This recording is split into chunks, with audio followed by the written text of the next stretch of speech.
ولله ملك السماوات والأرض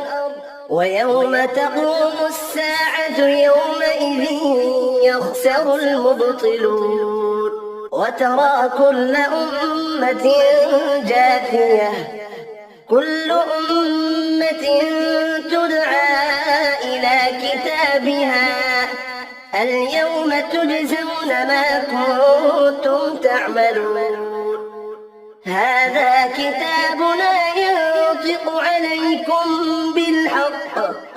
إنا كنا نستنسخ ما كنتم تعملون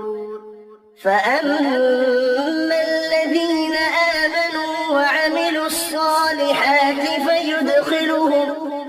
فيدخلهم ربهم في رحمته ذلك هو الفوز المبين.